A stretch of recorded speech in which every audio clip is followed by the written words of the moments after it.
Good morning or good afternoon, wherever you are. Welcome and thank you for joining us. We're glad that you're here with us. I'm Raymond Anthony Parcon, Jesuit, and I'm covering for Father George Williams for this month's webinar. Before we dive right into our discussion, we're inviting chaplains for a Zoom meeting tomorrow. That's on Thursday, 10 a.m. Pacific Standard Time or 1 p.m. Eastern Standard Time to exchange ideas on how to minister to the incarcerated during COVID-19. We also would like to take this opportunity to promote our webinar for next month. That's on May 11, Understanding the Challenges of Detention Ministry. You can go visit our website at catholicprisonministries.org. Our discussion for today is on how to minister to returning citizens. We use the term returning citizens because we want to uphold the human dignity in all of us. We also believe that our brothers and sisters who are incarcerated, if given the proper support and resources, once they get out, they will become productive citizens in our society. They will be our future neighbors, co-workers, friends, and acquaintances, and it benefits all of us to give them the proper support. We have two great speakers to discuss this today. First is the Most Reverend William Wach, CSC. Can I call you Bishop Bill or Bishop William? Please do. Okay. Well, can you introduce yourself, Bishop William? Sure. Hello, everybody. My name is Bishop Bill Wach. I'm a Holy Cross religious, originally from Indiana, from South Bend. Went to Formation Seminary at Notre Dame in Indiana. And as such, I served in parishes in Texas and Colorado Springs. And then I served, I think, probably most formational for me was working for 7 years at a Catholic worker house called Andre House in Phoenix, which serves mostly the homeless and the community there. It's probably because of that and my experience working as a chaplain in prisons that got the attention perhaps of the papal nuncio or Pope Francis, who chose me to be bishop. Otherwise, it makes no sense. I have no idea how I ended up being here, but I am. And I'm trying to bring that experience, bring my love for the poor and the homeless, and for those who are most in need to my ministry here in the Diocese of Pensacola-Tallahassee, which incorporates the almost the entire panhandle, basically from Alabama all the way past Tallahassee on the east. And one interesting thing here is that there are a lot of prisons and jails in Florida, just like there are in many states, but most of them then are located in the northern part of the state, so the Panhandle and as well St. Augustine, where the vast majority of our prisons and jails are. So prison ministry is very important for us. It's an integral part of our ministry that the deacons do for us, and a lot of lay people as well, and the priests here. So I'm delighted to be with you all. And that's my introduction. I have more to say, but I'll just leave it at that. Thank you, Bishop William. Our next speaker is Dr. Ron Garrett. Dr. Garrett, can you say something about yourself, please? Good afternoon, everyone. Again, my name is Dr. Ron Garrett. I am currently serve as the Regional Reentry Coordinator for the Welcome Home Reentry Mentoring Program with the Archdiocese of Catholic Charities here in Washington, DC, where our primary function is to match returning citizens with mentors in the community to help them with their reintegration process. I've been blessed to attend school at Jacksonville Theological Seminary and New Orleans Baptist Theological Seminary. Most practically, I believe the experience that I bring to this conversation today would be my involvement with developing the faith and character-based reentry dorm programming within the Georgia Department of Corrections, which now has a reentry unit at 16 different facilities, as well as in 2011, writing the procedures manual for the faith and character-based reentry model that is a 2-year program that houses 400 returning citizens. It is an absolute joy to serve in this work. Returning citizens are definitely a population group that is in much need of our attention. Perfect. Thank you, Dr. Ron Garrett. As a reminder, we are recording this webinar and we'll be posting in our website for future viewing. Also, if you have any questions, please feel free to send it via chat and we'll answer it during this webinar. Bishop William, it's all yours. Cool. Great. Well, let's see. I want to tell you especially about a ministry that's exciting here in our diocese in Pensacola-Tallahassee.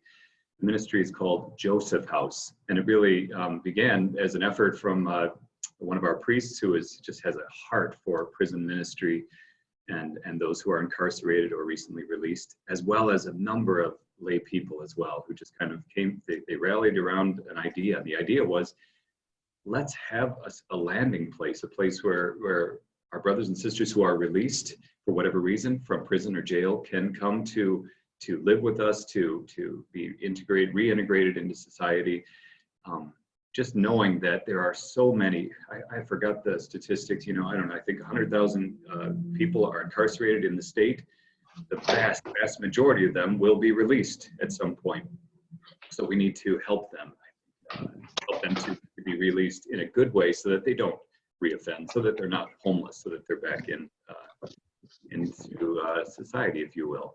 And so we're also very inspired by Brian Stevenson's book, Just Mercy, his work, Social Justice Initiative. And so we have this house. We just thought we're going to start very slow, very small. We have one house in the middle of the city. And we have 2 residents there now, and a lot of volunteers who come and help out there. So it just started recently. I'm really proud of it. I can tell you a lot more as we go on, but I'm really excited about that ministry. It builds on the concept of, well, really Dorothy Day's idea of community. Dorothy Day, you might remember, inspired the Catholic worker movement.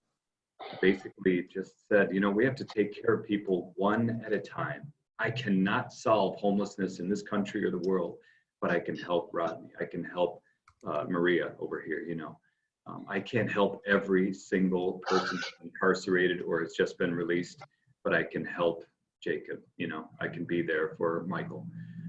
That's really what it is. It's trying to help them at a time, have a home for them in which to live, so that not just so that we can help them, but they can help us as well to grow in our faith. So I'm really excited about that ministry called Joseph House in Tallahassee. And I see we've lost video for the others. But, hello, welcome back. Okay. Dr. Ron Garrett, do you have any questions for Bishop William? Or Bishop William, were there any questions that you would like to answer from the attendees that were submitted, or? Yeah, sure. People asked about what can we do on a parish level, and perhaps Dr. Garrett could speak about that, what you're doing in the Archdiocese. But I would say for a lot of people, as we all know, the idea, most people have never been in a jail or prison. The idea of even going there to volunteer, to minister, or to do anything terrifies a lot of people. I understand that. Same thing with formerly incarcerated folks, that people just don't know, just like homeless. We don't know how to relate to them, how to minister to them. So anything we can do on a community level in a parish to help people to do that, just to say, look, I'm not saying you have to solve all the problems in the world, but we have this guest, his name's Joseph, and he's going to come to church. He needs to meet people. He needs to, kind of be connected in the community. Does anybody have any odd jobs, or anybody have any time in which you can spend time sitting there talking to him, or maybe taking him to an appointment or get a driver's license? Once you start breaking it down for people like that, I think we find people say, oh, is that all? I mean, I could come and sit there for an hour. I could come and have a meal or bring over some food and eat with my family or something like that. I could sit with him at church, it's just, you break it down like that, and all of a sudden, how this happens. People get excited. Then all of a sudden it's like, wait a minute, it's our family's turn. What are you doing here? And that's good, I think. But I think if we can break it down to just, just simple things, acts of love and dignity, I think that helps people a lot in our parishes. Thank you, Bishop Bill. Now we'll go to our next speaker, Dr. Ron Garrett. You're up next, Dr. Ron. Absolutely. And again, it is an absolute pleasure to be able to join you all this afternoon. I would guess the thing that brings me the most pleasure about being able to serve in my current role here in DC with returning citizens is the fact that I am also a returning citizen myself, which is where I began to study the need for reentry programming and reintegration programming. A lot of people in our country understand that rehabilitation is what's supposed to take place inside of our nation's prisons. There are many facilities across the country that in fact is not what's taking place. And so to say that having reentry programming on the inside of facilities to prepare individuals for their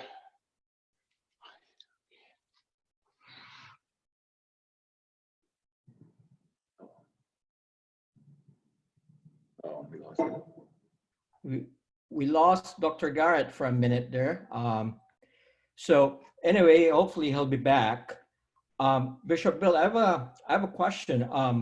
What do you think are the skill sets necessary for someone who's interested in ministering to returning citizens?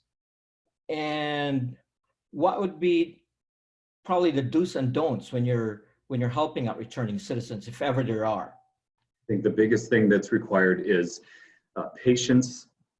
Certainly, just knowing that this is it's going to be inefficient.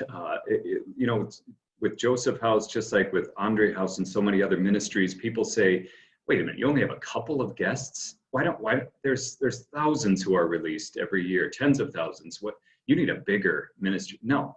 We're just going to start really small, and we're going to put in a lot of time with each person. So knowing that that's going to happen might help. Knowing that you're probably going to be frustrated if you're working closely with them, say, to get a driver's license or open a bank account, because of their history. Especially if they're a felon, there's going to be a lot of roadblocks. And we're finding that people are tempted, you know, our guests are just tempted to say, "Yeah, forget it. This is why I can't make it. This is why I'm not going to get a license. This is why I won't get a bank account." And you have to we need people there to say, "Wait a minute, just let's try again," and actually help them to kind of challenge the banker or the person at the Department of Motor Vehicles or something and say, "Stay with us. You know, this can happen. This is his right." You know, so patience. I would say another thing is openness in a non-judgmental environment. You know, again, I think people are intimidated, maybe even scared of people who have served time or who are in prison or jail. And as many viewers here know, who are ministering in jails and prisons and other institutions know, you know, you don't worry about what they've done, how much time they have, all that stuff. You may be interested in it, but it's not so important. I mean, what's important is, you know, tell me about yourself. Tell me about your family. We should get to know them on a very human level. Something that's missing, of course, in our institutions when they're treated more like a number or something like that. But, you know, what's on your heart, you know? And if for people of faith, we should not be ashamed or embarrassed or hesitant in any way to share our faith with them, even to evangelize and to be evangelized by them. So it's a long way of saying, I think some qualities that are needed for people who are helping are openness, definitely a non-judgmental attitude, and patience, because what we find is we're so used to getting things right away, you know, when we want it, you know, but that's not the case for many of our brothers and sisters. They're not as privileged as we. It may take a lot longer, and we will find a lot of roadblocks. Instead of stopping with them, let's continue to push through until they get what they need and deserve. I totally agree with you, Bishop Bill, and I'm doing my internship with Father George Williams at San Quentin State Prison, and one of the graces that I have received is when I talk to the incarcerated, they're human just like all of us. They talk about their family, their dreams, their ambitions, what they want to do once they get out, and their plans, and they laugh, and they also get hurt. You know, they have emotions and feelings just like all of us. So another question I think what some of our audience might be interested is, what is the main difference between ministering to someone who's re-entering the society versus those men in prison? Yeah, I thought about that. I thought that was a really good question. I have more experience with ministering to those who are incarcerated. And I think for then it seems that everything is more kind of urgent, of course, and more focused because you only have a few moments or a half hour with the person. You know, if you're going cell to cell, you only have just a few minutes to connect with that person. And so ministering to our brothers and sisters on the inside, of course, is, yeah, it's kind of urgent, you know, and you just, it's that, you know, those try to hit the important points and pray with them quickly and move on. But thankfully, one of the neatest things is when someone is on the outside, we have a lot more time. There's not that urgency or that pressure. At the same time, that urgency that they may have, that the person who was incarcerated might have had in jail or in prison, that might not be there. And so oddly enough, we might have to kind of push them along a little bit too and say, okay, great. You know, it's been a week, it's been 2 weeks, now we got to take this next step. So that sense of urgency is not there, which is good and bad, I suppose, when you're ministering with someone on the outside.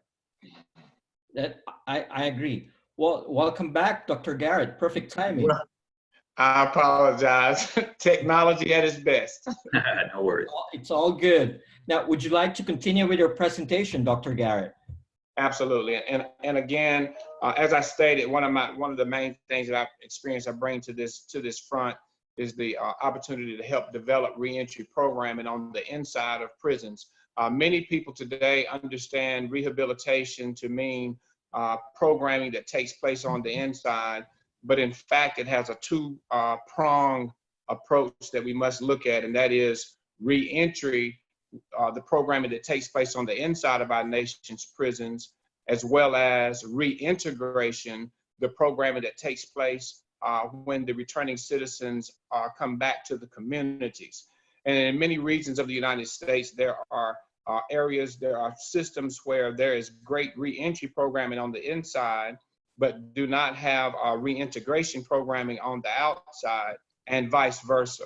So in a best case scenario, when we are able to connect those two, reentry programming and reintegration programming as a whole, that is the best case scenario for our nation's returning citizens to be successful. We understand that the top three predicting factors of a returning citizen being successful in their reintegration is going to be solid family support, stable housing, and employment. When any one of those three things are missing, that individual is going to struggle drastically. So within my role at Catholic Charities as the reentry coordinator for DC, we fill the void when returning citizens do not have that family support network in place to be able to assist them with their reintegration, as well as a number of resource providers who partner with us to provide housing and job training. And so when you're able to put those three things together, the wraparound services as it relates to the reintegration process of our nation's returning citizens, that's the best case scenario for their success and why I'm so passionate about this work. I think that's really well said. Of course, I really like that I wrote those down: stable housing, strong family support, and employment. And a lot of times, our brothers and sisters don't have that strong family support. Well, they don't have one or more of those, but that's what we're finding is that they don't have that. I know that my niece, when she was released, one of the things that helped her case to be released and on probation was that our family really supported her, and we could promise that to the court and write a lot of letters and everything, and so they knew she had a good place to land. But a lot of our brothers and sisters don't have that support at all, and so I think what we need to do as a community, as a church, is to be that family. If we can step in and say, well, all right, we're not family, but we will do what we can to help. Absolutely.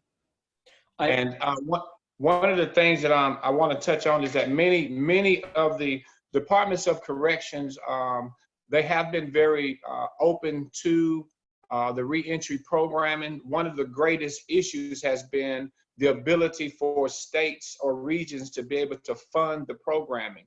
But when you're able to provide programming that at no cost to the Department of Corrections at no cost to the state, which requires the vast volunteer efforts made by the faith-based community to bring volunteers into the facilities to teach reentry program, and it is a huge win-win for everyone involved.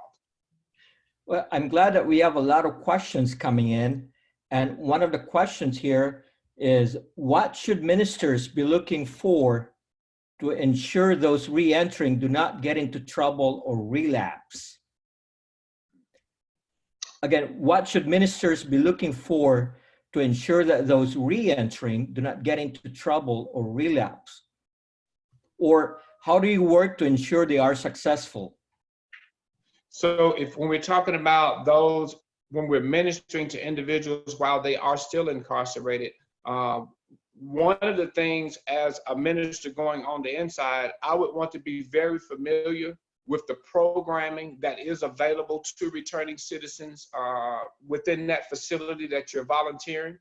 Because a person who is sincere and serious about changing their life and making the necessary adjustments to be successful when they come home should be taking part in every available opportunity to transform their lives while they're on the inside. It shouldn't be something that they're waiting to do once they're released. So a good gauge of whether a person is going to be successful when they re-enter is to what degree are they involved in the programming that is available to them while they are incarcerated. Great answer, of course. And I think, unfortunately, a lot of our communities don't have a lot of options. So we need to create some of those, those opportunities for community or for support, for prayer, for whatever, spiritual growth, things like that. But I definitely agree. I think that the most important thing that everyone needs, all of us, no matter what we have done or who we are, we need to know that we are loved and appreciated. As you know, just anyone who struggles with an addiction or any kind of behavior, really, one of the reasons that we fall into these patterns is because we don't have that support. We think we're all alone. We think no one cares, something like that, and so we feed ourselves with our own addictions and sins. I think we need to help people to realize that they are loved, not just in an esoteric way or not just in a spiritual way by God, but I love you, and this community loves you. We embrace you. I love that quote from Brian Stevenson. I hope I remember it. Each of us is more than the worst thing we've ever done. Just to really remind people of that, and that they are loved. Thank you. I totally agree with that. One of the discussions that I have with one of the men in blue at San Quentin is that, from his perspective, the two things that he would like to see as a support for him to be successful once he re-enter society is to have a very good mentor to not necessarily give him all the resources, but to lead him to the right direction where to go to. Right. And the second one would be the desire should come from them. That was he told me. In fact, he said, the moment your rehabilitation or your returning to society starts at the very start once you get inside. So I totally agree with Dr. Garrett. It should not start once you get out, but it should start the moment that you get inside, and do all the programs and do all the treatments that you need to do. And he said that many of those guys are going out, they've experienced trauma from their past, and they have to deal with that once they're outside, emotional, mental health, and there needs to be a follow-up, not only during when they're in the inside, but also once in the outside, because if you've been in lockup for 30, 40 years, everything is totally different, even small things like technology or like cell phones, and how do you cope up with that? And plus, there are additional issues that they're dealing with, so it's important that they have received proper mental health care and also a very good mentor to guide them. Absolutely. One of the key things you touched on was to that the desire and the vision for the individual's life that we're working with, that is returning from our nation's prisons, it should come from themselves. And like one of the key components of our mentoring program, when we do a individualized reentry plan with each one of the mentees in our program, our goal is to help them identify where they want to go in their life. And so we work with them to achieve their own self-identified goals. Our job is basically to help them put processes in place to get to where they want to go in life. Many people who go to our nation's prisons, somewhere on the upwards of 75 to 80% of them, do so because of an underlying issue of addiction. And when we understand addiction as much more than just being a choice, but an actual disease that these people are working through, we have to also understand that it is clearly a process that we must work through with this individual. With the programming that we implemented in Georgia, 4 phases of that process was to first work on their attitude and their own perception of themselves. Secondly, their character. Thirdly, relationships with others. And fourthly, reentry skills, or the soft skills necessary to be successful when they come home. Oh, that sounds great. I'd love to get more information on that, maybe for our diocese sometime. Okay. Now, talking about addiction, there's a question here. Are there special services you think are valuable to be connected to? For example, like ID facilities or AA or addiction counselors or housing. Is there any services or special services they are aware of that returning citizens should keep in mind once they get out? I can't speak really a lot to, I don't believe there are that many specifically targeted toward those who are released. But of course, you know, there are AA meetings or CA meetings or NA meetings, things like that, where people could go, and the community could help them find those and even to get to those meetings, because, you know, that's going to help them to keep being successful if they can continue to do what they were doing on the inside, and that is to meet in those support groups. But maybe, I don't know, Dr. Garrett, you could speak more to that. And I would like to add, we do know that AA and NA, the 2 primary components of both of those recovery tools is 1, the sponsor, and 2, the support group. So we are actually right now in the process in the DMV of implementing what we're calling returning citizen support groups, where returning citizens will come together on a weekly basis. Some of the individuals involved in the group, there have been some men who have been out 25 years, some have been out 20, some have been out 10, some have been out 5, some have only been out 5 days. But who better to help walk a returning citizen through the reintegration process than other returning citizens who have done so successfully? And so there's a great need for support networks like this for returning citizens throughout the country, to be honest with you, because I would say that the people who most understand the needs of returning citizens reentering our communities are former returning citizens who have already gone through that process. Now, I'm just curious, if the returning citizens, once they get out, are they being accepted by their family, or from your experience, are there any change in family dynamics if they've been in the inside for 20, 30 years? And what are your experiences about this? I actually had when I was new in my role, maybe 3 weeks in my role at Catholic Charities as the Reentry Coordinator for the District of Columbia, I received a call at about 11:30 at night on a Wednesday night, I'll never forget, from a gentleman who had spent 42 years in prison.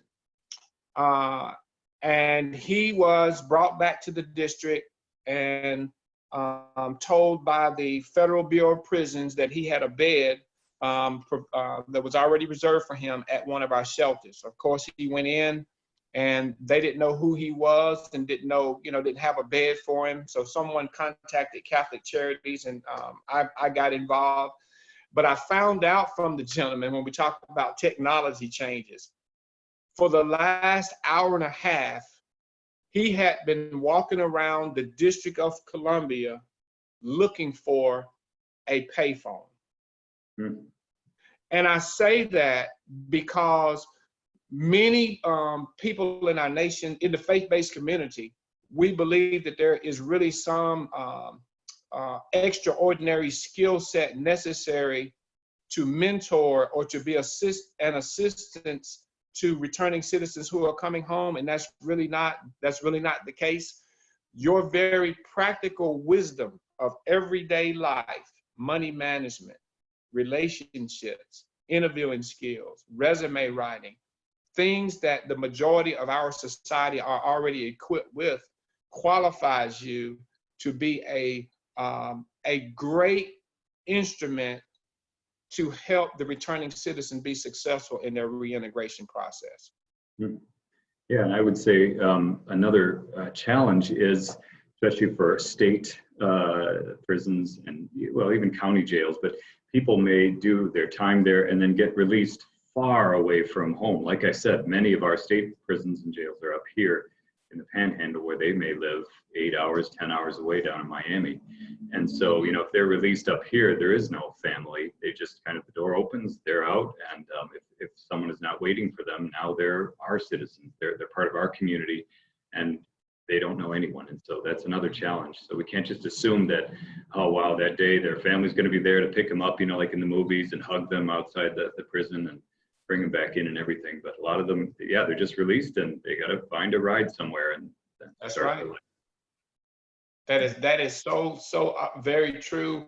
And I would also like to add, to that, family, we're just now coming to the point where society as a whole is beginning to realize that not only does the returning citizen, not only are they in need of what we're now calling trauma-informed care themselves to help them deal with their incarceration experience, but many families they're not equipped to properly assist their loved one in the reintegration process. Sometimes it's due to they don't have the financial ability to do it.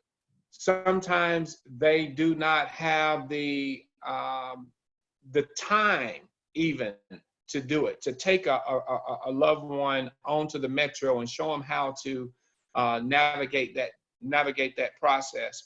And I believe that the answer to, or one of the answers to a much greater success rate of returning citizens coming home is our faith-based communities. I know that we spend in the major Christ-centered denominations across the world, we spend millions of dollars to plant churches in third world countries. But I wonder who has ever thought of potentially investing in a church plant specifically to meet the needs of returning citizens and their families. Mm-hmm. Many people do not realize that just in the state of Georgia, I'll reference them again, there are 4 different accredited seminary degree programs, associate's degree and bachelor's degree programs that take place within the Georgia Department of Corrections. And my point in saying that is to provide a place for those individuals when they come back to the community to be engaged in a ministry, to help lead a ministry around the reintegration of returning citizens, I think would be transforming to our communities. Thank you, Dr. Garrett. Speaking of faith-based, one of the elements of compassionate pastoral care is to accompany returning citizens without judging them. Right. So there's a two-part question in here. The first question is, how do we cast aside our judgment when we accompany returning citizens? And second, how are there any dynamics that you notice when it comes to accompanying returning citizens from different cultures? So the first one is, how do we set judgment aside in accompanying returning citizens so that we can show to them the true message of the gospel? And the second is, are there any dynamics that you notice, different dynamics when it comes to accompanying returning citizens from different cultures? I can say something about the first part, or whatever. But anyway, that about not being non-judgmental. I mean, that's not just for this ministry, but for our lives as Christians, right? I love the psalm. It says, "If you, O Lord, laid bare our guilt, who could survive?" In other words, we're all sinners, right? St. Paul says all of us fall short of the glory of God, right? And so the difference between someone like that is they got caught doing something bad, and it's public and it's out there and it's the public record, and all that. But all of us have sinned. All of us have made mistakes. And so first, just knowing that and going into it with that attitude, not just this ministry, but all ministry, good grief. Just knowing that we're all in this together. But another thing is to know that, well, two other things. One, to know also that to learn more about our system, our justice system, which is stacked against some people, especially people of color, especially people in a certain part of the nation. Just look at the statistics. Why are more down here in the South? Why are there more incarcerations, more people on death row here than anywhere else? Why more people of color, et cetera? I mean, just to learn that also kind of stirs up something in all of us, makes us a little angry, and makes us realize that, well, maybe, yeah, they did something wrong, but maybe it's also stacked against them. So maybe it's unjust, what happened to them. So that also helps us to be more compassionate. And then the third thing I forgot, but anyway, those two things. Understanding that at the center of our faith is unconditional love and forgiveness. And when we, as it has already been stated, when we remember, as the gospel tells us, we have all sinned and fall short of the glory of God. When we actually are able to accept and identify with that text ourselves as each individual believer in the Christian church, it should help us be that much more open to and welcoming of people who have actually been, just like it was just stated, who have been caught. Their sin has been exposed. Many of ours have not.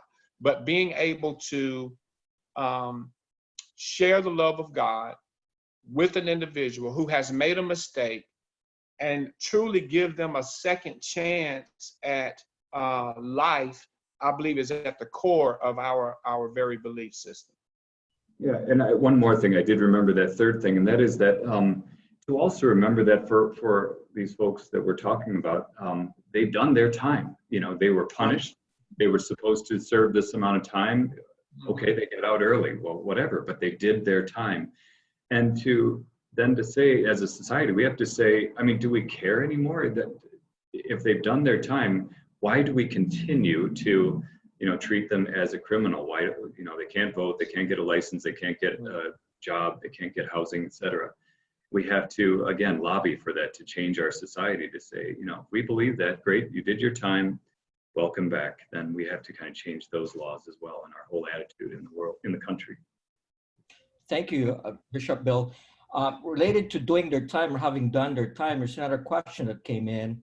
Do you think that returning citizens, once they get out, they are more aware of the consequences of what they did?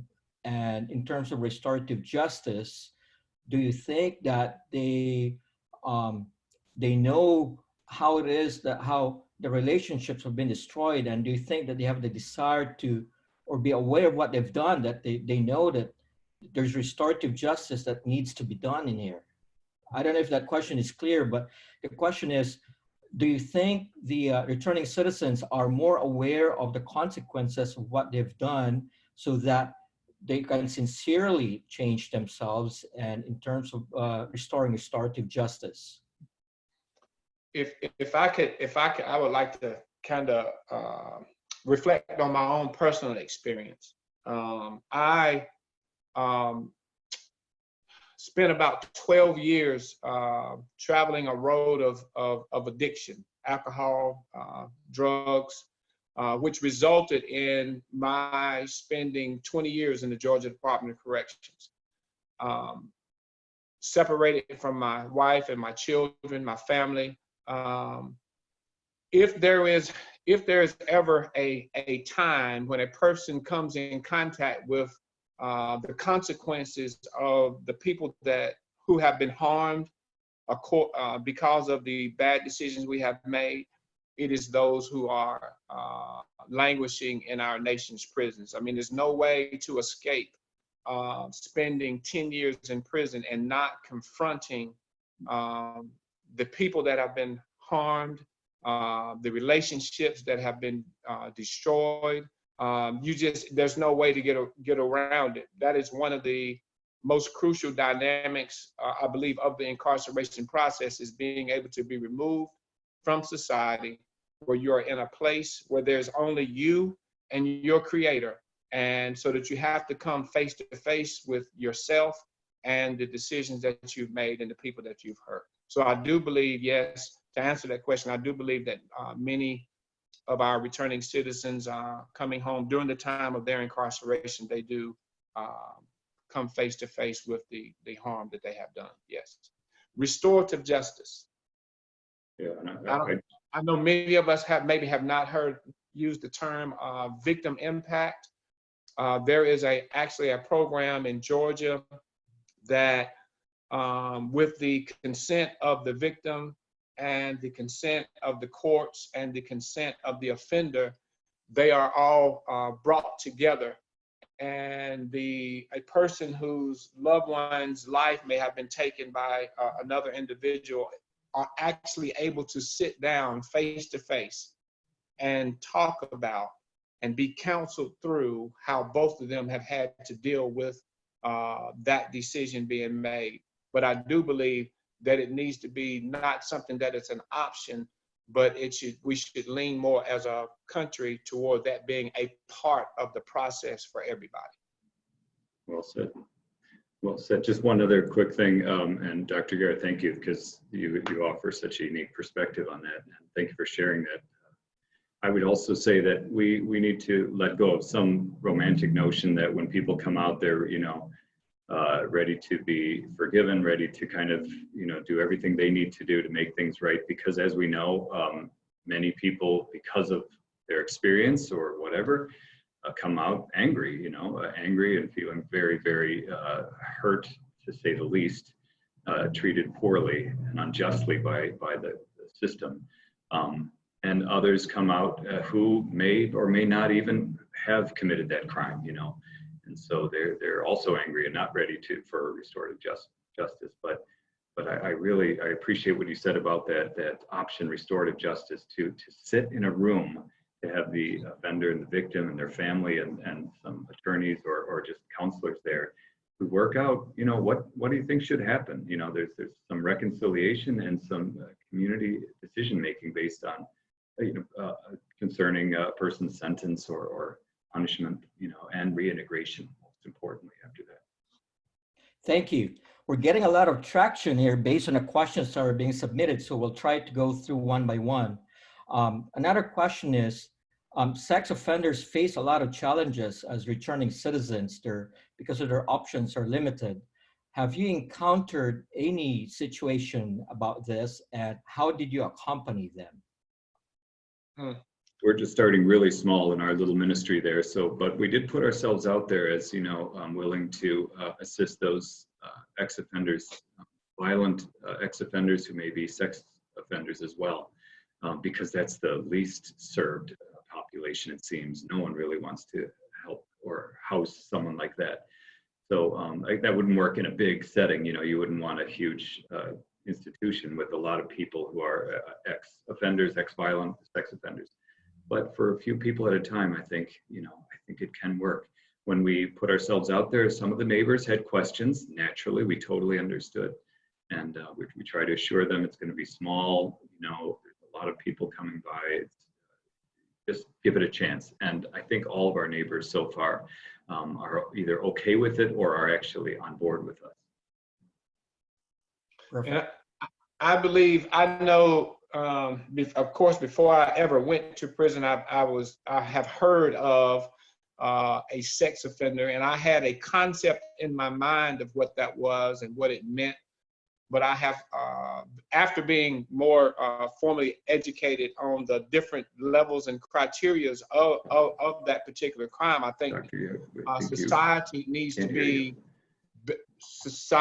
be better educated on what a sex offender is, because I don't know if we remember, I guess it was in the early 90s, there was a football player out of Georgia who I believe he was 18 years old, and the young lady that he was in a relationship with was 16 years old.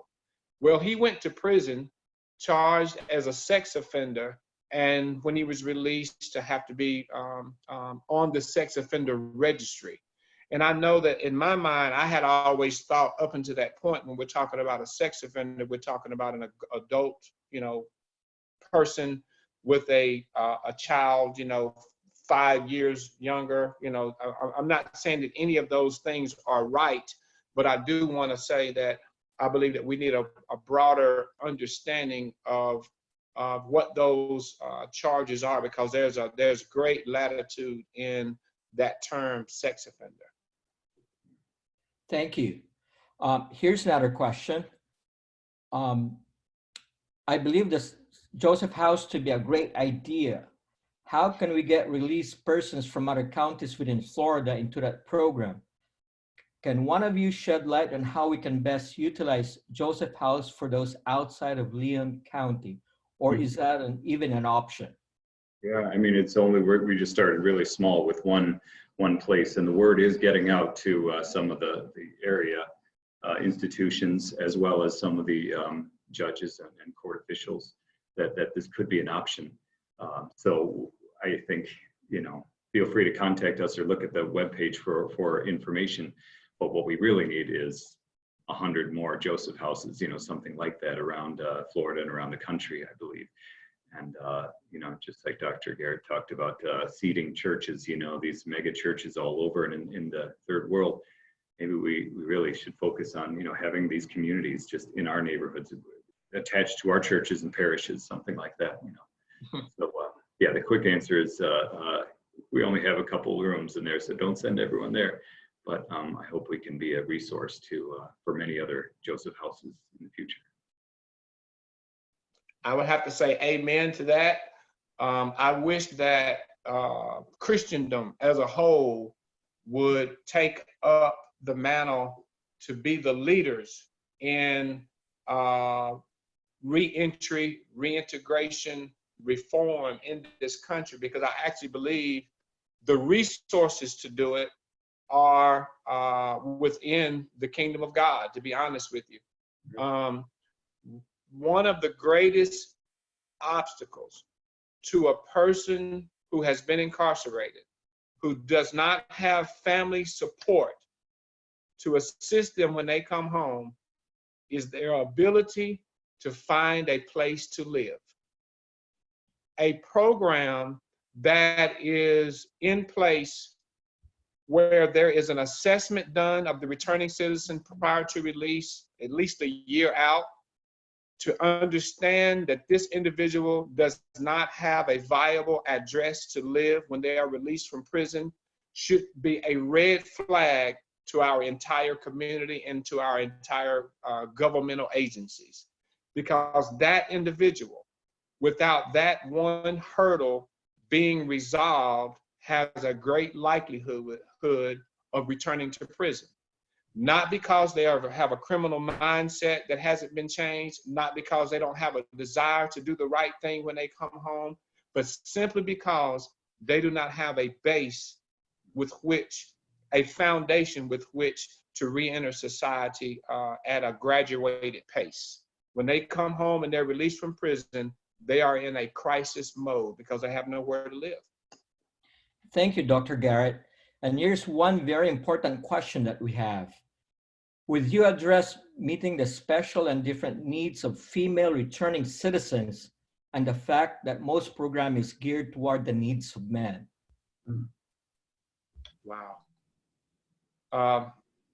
All statistics show that the fastest, unfortunately, the fastest growing population of our nation's prisons are women.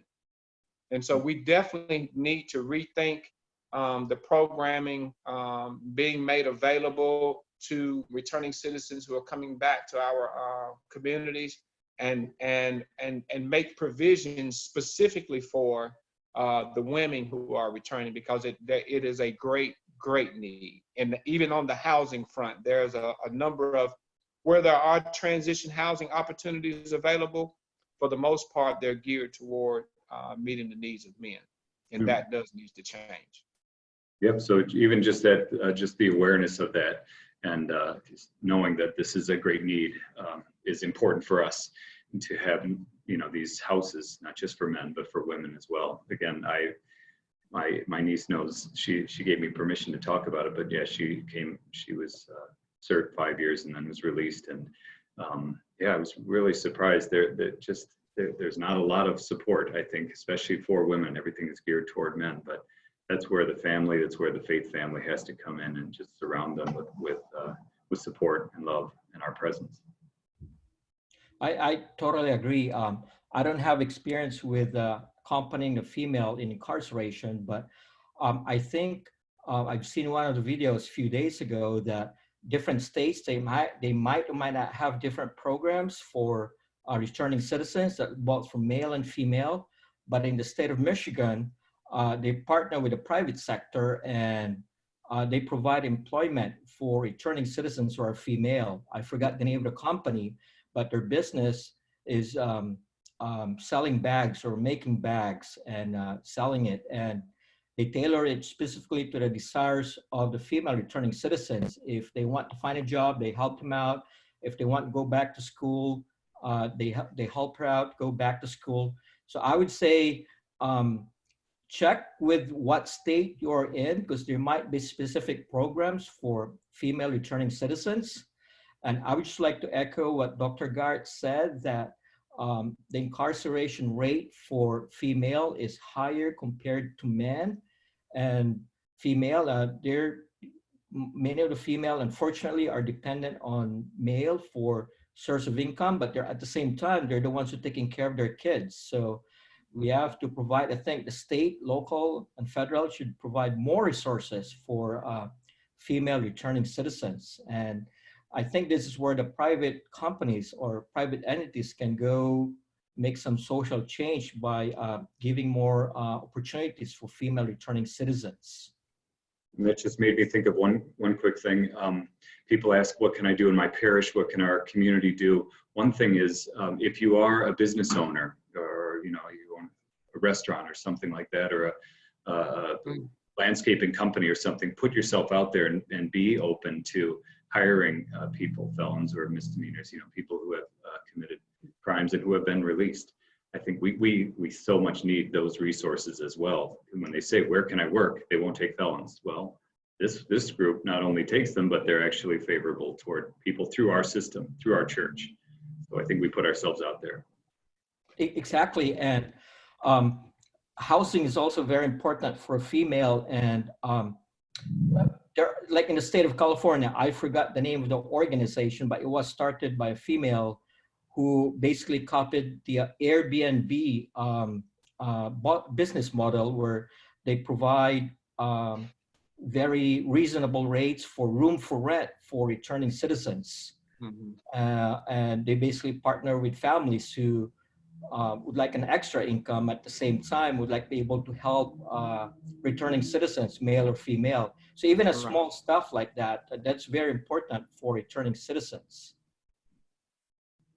I know Bishop he's reading my mind, and I guess I'm reading his. But I tell you what, having as it relates to the the body of Christ, say, having the willingness in every church, every parish, to create, say, a directory of business owners, those who are in human resources, those who are in positions of decision making as it relates to offering employment, to look for jobs specifically that could be made available for returning citizens. I think it would be it would transform the reintegration process in this entire country. Thank you. We got a lot of questions coming in, so we'll try to cover them as many as we can. Here's another question. How does a fellow CC employee getting the reentry information program? I am also a volunteer with prison ministry. So how can someone get information about reentry program if they're interested in it? I mean, there are a great number of websites now that if you specifically just look up reentry programming according to your state or region, most regions have a comprehensive list of the reentry programs that are available. For anyone in the DMV, for instance, Catholic Charities Archdiocese of Washington, we have a whole section of our website that is dedicated toward reentry programming. That's fantastic. I would say, yeah, call the diocese, but I think a lot of our dioceses, ours included, don't have a lot of resources for that. So don't be surprised if they, you say, hey, what's the diocese doing for reentry? They might say, we have some prison ministry. No, for reentry. And that may be your cue. What I'm doing when people come to me all the time, Bishop, we really need this. We need a house for pregnant homeless women. I'm like, great, yeah, okay, go ahead, please help. No, you need to do it, Bishop. Nope, you do. So maybe that's the thing. If you get that blank look or that pause on the phone, like we don't have one, then that may be your cue to do it, to start one. Mm-hmm. Thank you. And here's this is a question that's relevant to us now. How have your ministry changed during COVID-19, specifically about churches and other faith organizations, especially that many incarcerated are being released due to COVID-19? How does your church or your faith cope up with that? Or how do you change your ministry? How your ministry change because of COVID-19? We really haven't. Again, we have a small ministry, at Joseph House. But I would just say that it personally and with people I know, it's changed the way we can relate to those who are on the inside. Just knowing that they are we're talking about quarantining ourselves, being isolated. Well, they are now even more than ever. I just heard the federal system is going to have lockdown basically, or have people in their cells for the next 2 weeks. And what that does to a person, is just horrible mentally. And so to know that, to pray for them, to send letters, to have churches send letters to people, especially at this time, would be helpful. Yes, it is greatly. We've greatly had to change the way that we provide services with the Welcome Home Reentry Mentoring Program, because a main component is the mentor meeting face-to-face with their mentee once a week. And of course, during this particular season, we're unable to do that. So we have transitioned quite a bit to doing things, video calls, Zoom conference calls, to keep the mentor and mentee connected in a meaningful way. Our opportunities to go inside of the facilities has been, totally eliminated at this time, because if you're not a essential staff for a prison or a jail, of course you can't be let in at this time. So we're not able to perform that part of our ministry or service, but I believe we're doing a pretty good job with maintaining contact and communication and providing resources to the mentees and support to the mentors who are a part of our program. Thank you, Dr. Bill, and thank you, Bishop Bill and Dr. Ron. Unfortunately, we're running at the end of our time, so there's still a lot of questions that we need to answer, but we'll forward the questions to Bishop Bill and Dr. Ron for them to answer the questions.